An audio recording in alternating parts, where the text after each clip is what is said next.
فَإِذَا اطْمَأْنَنْتُمْ فَأَقِيمُوا الصَّلَاةَ إِنَّ الصَّلَاةَ كَانَتْ عَلَى الْمُؤْمِنِينَ كِتَابًا مَوْقُوتًا۔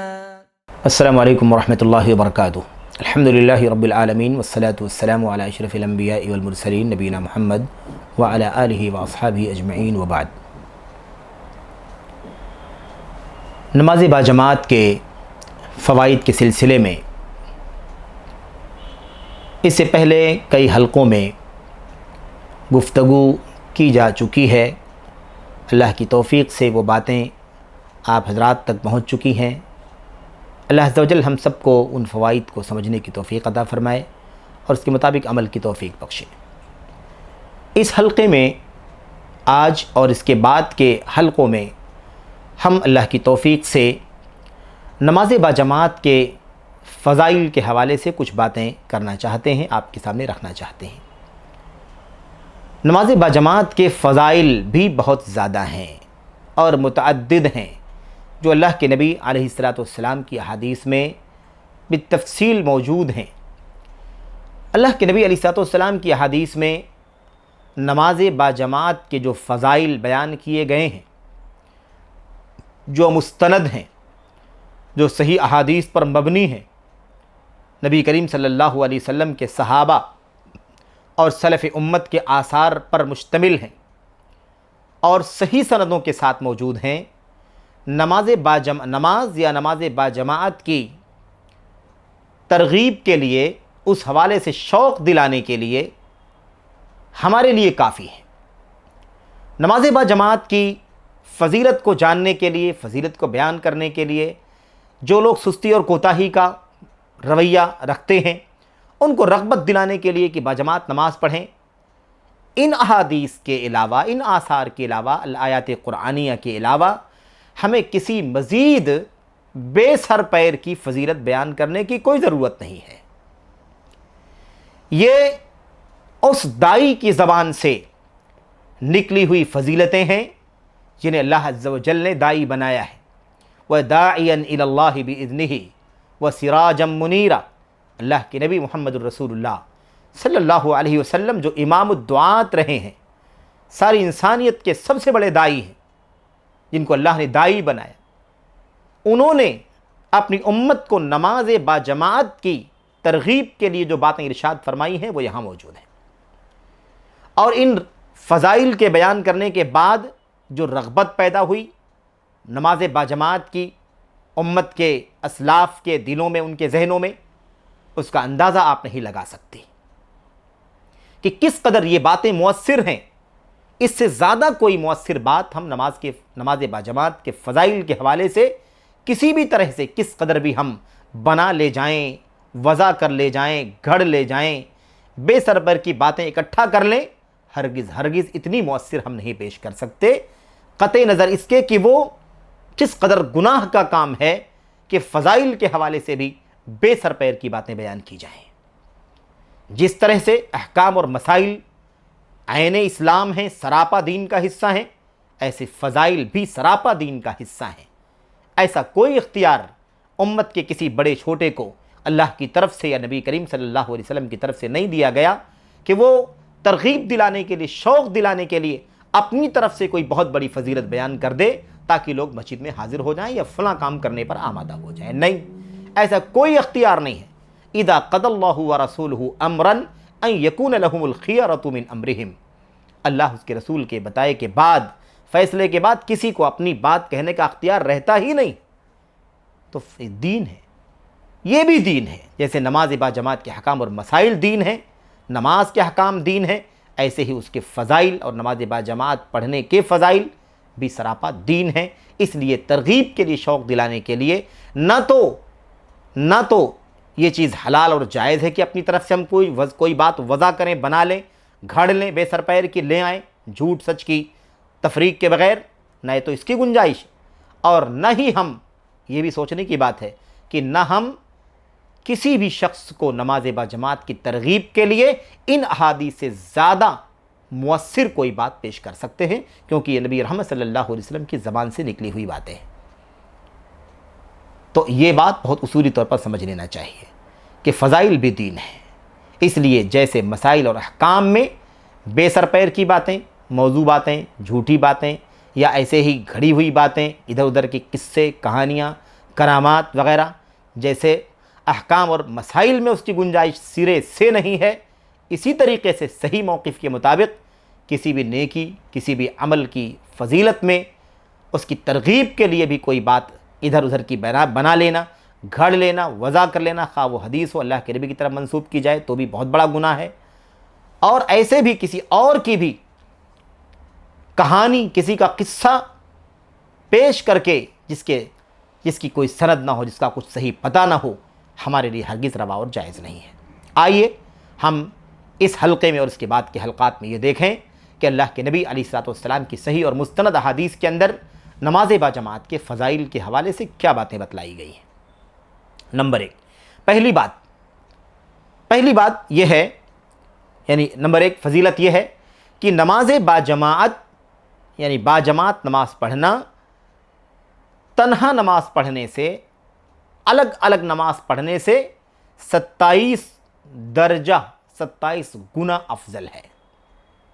27 گنا افضل ہے۔ جو آدمی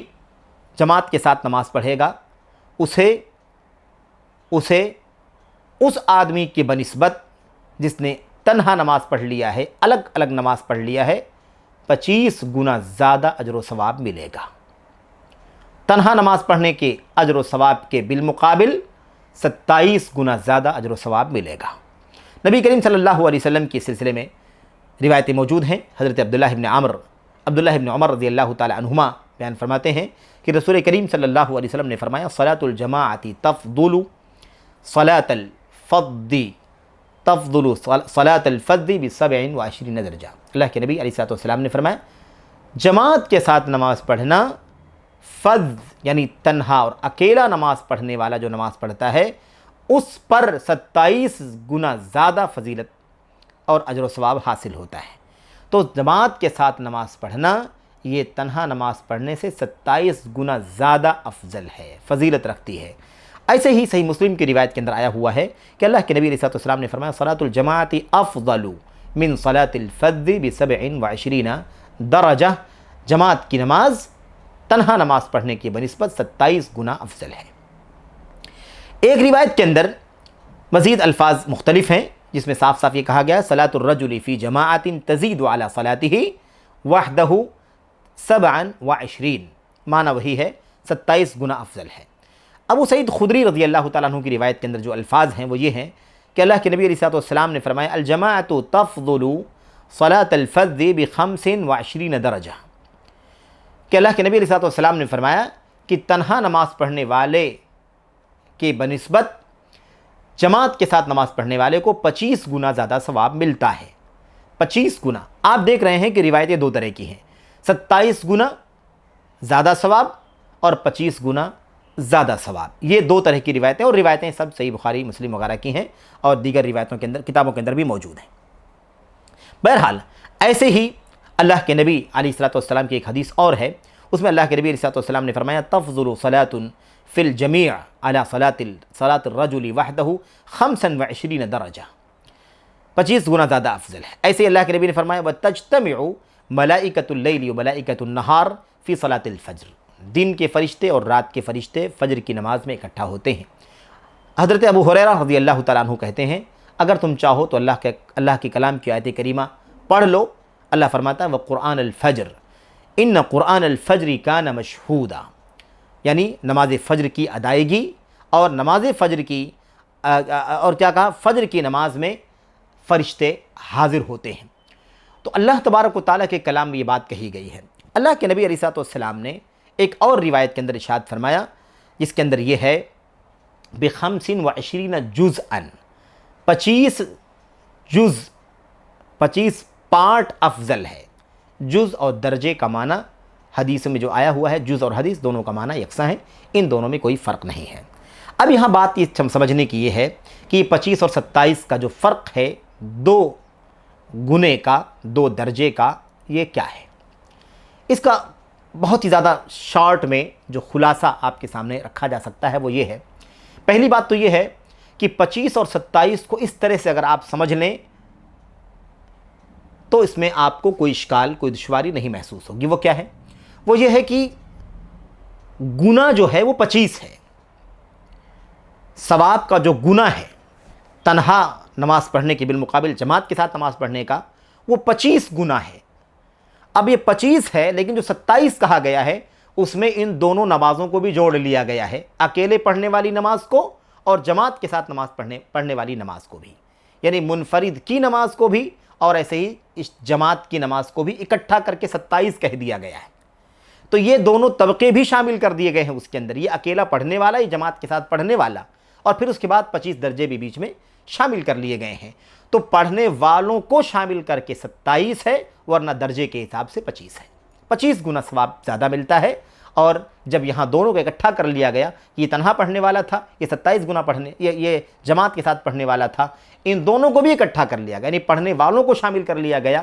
جماعت کے ساتھ پڑھنے والا ایک اور ایک منفرد یعنی تنہا پڑھنے والا، تو یہ 27 بن گئے۔ اس اعتبار سے یہ بات کہی گئی ہے، گویا خلاصہ یہ نکلا کہ 25 اور 27 میں کوئی آپس میں تعارض نہیں ہے، کوئی ٹکراؤ نہیں ہے۔ معنی یہی ہے کہ 25 گنا جماعت کی نماز کا ثواب افضل ہے اکیلے پڑھنے سے،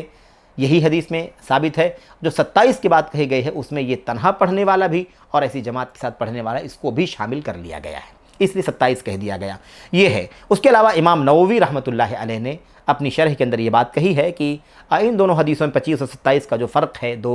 درجے کا، اس کی تطبیق کے لیے، اس کو سمجھانے کے لیے علماء نے کئی ایک باتیں کہی ہیں، جن کا خلاصہ یہ ہے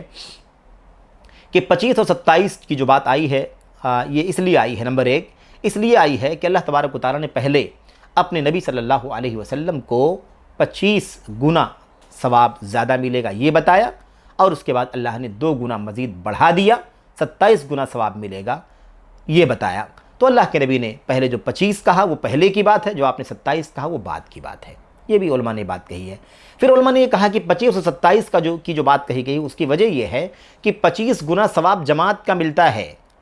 تنہا پڑھنے کے بالمقابل، لیکن اگر کوئی مزید اخلاص اس کے اندر پایا جاتا ہو، خشوع زیادہ پایا جاتا ہو، تو یہ ثواب 25 کے بجائے 27 گنا بھی مل سکتا ہے۔ اس طرح کی اور بھی بہت ساری باتیں کہی گئی ہیں کہ 25 گنا چھوٹی جماعت کے لیے کہا جا رہا ہے، 27 گنا ثواب اور بڑی جماعت کے لیے کہا گیا ہے، اس طرح کی باتیں بھی اہل علم نے کہی ہیں۔ خلاصہ اس کا یہ ہے کہ بہرحال جماعت کے ساتھ نماز پڑھنا تنہا نماز پڑھنے کے بالمقابل بہت زیادہ فضیلت کی چیز ہے۔ ایسے ہی اور بھی کچھ باتیں اس حوالے سے کہی گئی ہیں۔ خلاصہ یہ ہے کہ یہ فضیلت جماعت کے ساتھ نماز پڑھنے والے کو حاصل ہوگی، جو منفرد یعنی تنہا پڑھنے والے کو حاصل نہیں ہوگی۔ خیر، ایک بات یہاں پر اور بھی سمجھ لینا چاہیے کہ اس حدیث کو سامنے رکھ کر کے بعض ان لوگوں نے، ان علماء نے جنہوں نے یہ بات کہی ہے کہ نماز با جماعت فرض اور واجب نہیں ہے بلکہ افضل ہے، جبکہ ہم لوگ یہ بات اللہ کے نبی علیہ الصلوۃ والسلام کی کئی ایک دلیلوں کے حوالے سے پڑھ چکے ہیں، آپ کے سامنے اس کا تذکرہ آ چکا ہے کہ نماز با جماعت کا حکم یہ ہے کہ وہ فرض عین ہے، فرض ہے اور عین ہے سب کے لیے۔ بہرحال لیکن بعض علماء جن لوگوں نے نماز با جماعت کو، جماعت کے ساتھ نماز پڑھنے کو واجب اور فرض نہیں سمجھا ہے بلکہ اسے مستحب اور افضل سمجھا ہے، وہ اس حدیث کو دلیل میں پیش کرتے ہیں۔ کہتے ہیں اللہ کے نبی نے فرمایا ہے کہ تنہا نماز پڑھنے والے پر جماعت کے ساتھ پڑھنے والے کو 27 یا 25 گنا زیادہ ثواب ملے گا۔ تو یہاں فضیلت کی بات بیان کی جا رہی ہے کہ فضیلت ملے گی، اس سے کہاں لازم آتا ہے کہ واجب بھی ہو؟ فضیلت ہے، اگر جماعت کے ساتھ پڑھے گا تو اچھی بات ہے، ثواب پائے گا 25 گنا زیادہ، نہیں پڑھے گا تو نہیں پائے گا، اتنی ہی سے بات ہے۔ لیکن جماعت کے ساتھ نماز پڑھنا واجب ہے، فرض ہے، یہ کہاں ثابت ہوتا ہے؟ یہ ان علماء نے بات کہی ہے جن کا یہ موقف ہے کہ نماز با جماعت افضل ہے، نہ کہ واجب اور فرض ہے۔ اس کا جواب یہ ہے کہ جیسے یہ بات کہی جا رہی ہے کہ فضیلت بیان کی جا رہی ہے، اس سے واجب لازم نہیں آتا ہے، ایسے ہی یہ بات سمجھ لینی چاہیے کہ یہ فرض اور واجب ہے اور فرض عین ہے۔ فضیلت بیان کیے جانے سے، فضیلت ہونے سے یہ کہاں لازم آتا ہے کہ وہ چیز واجب اور فرض نہ ہو؟ فرض ہے، واجب ہے، اور فرض اور واجب ہوتے ہوئے اسے یہ ثواب ملے گا۔ آدمی کو چاہیے تنہا نہ پڑھے بلکہ جماعت کے ساتھ پڑھے، اور پڑھ کر کے لازمی طور پر پڑھ کر کے یہ 25-27 گنا اجر و ثواب حاصل کرے۔ یہ ہے اس کا جواب جو امام ابن باز رحمۃ اللہ علیہ اور دیگر علماء نے دیا ہے۔ بہرحال تو خلاصہ اس کا یہ ہے کہ یہ بات اپنی جگہ پر مرجوح ہے، غلط نہیں ہے، یہ نہیں کہا جا سکتا کہ غلط ہے، کیونکہ امت کے علماء کا ایک طبقہ اس بات کا قائل ہے، لیکن بہرحال دلائل کی روشنی میں راجح موقف وہی ہے کہ نماز باجماعت فرض عین ہے سب کے اوپر، اور اس کی بہت ہی زیادہ ٹھوس اور مستند دلیلیں ہیں جن کا تذکرہ، جن میں سے کچھ کا تذکرہ آپ کے سامنے کیا گیا ہے۔ بہرحال اللہ کے نبی علیہ السلام نے متعدد احادیث میں متعدد باتیں فضیلت کی حوالے سے بیان فرمائی ہیں، ان کا تذکرہ میں آپ کے سامنے سرسری طور پر کرنا چاہتا ہوں۔ فضیلت کے حوالے سے جو دوسری جو فضیلت ہے نماز باجماعت کی، وہ یہ ہے کہ اگر کوئی شخص نماز جماعت کے ساتھ پڑھتا ہے تو اللہ تبارک و تعالی شیطان سے اس کی حفاظت فرماتا ہے، شیطان کے وسوسوں سے، اس کے حملے سے، اس کے ورغلانے سے اور اس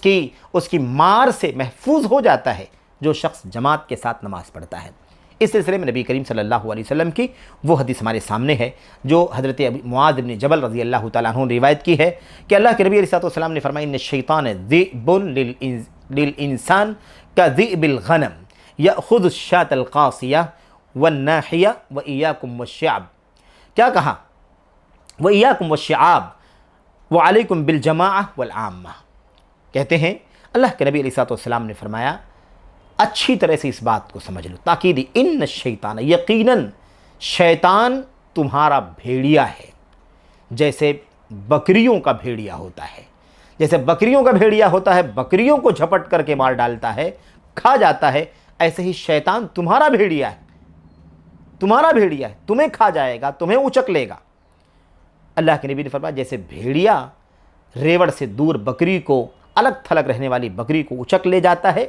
ایسے ہی شیطان تم کو اچک لے جاتا ہے۔ کیا کہا؟ وَإِيَّاكُمْ وَالشِّعَابِ، اور دیکھنا گھاٹیوں میں، پہاڑوں کی گھاٹیوں میں جانے سے بچنا، الگ تھلگ ہونے سے، الگ تھلگ کٹ کر کے کسی پہاڑ کی گھاٹی میں چلے جانا، اس سے بچنا۔ وَعَلَيْكُمْ بِالْجَمَاعَةِ، اور جماعت کو لازم پکڑنا۔ یہاں پر جو جماعت کو لازم پکڑنے کی بات کہی گئی ہے، اس سے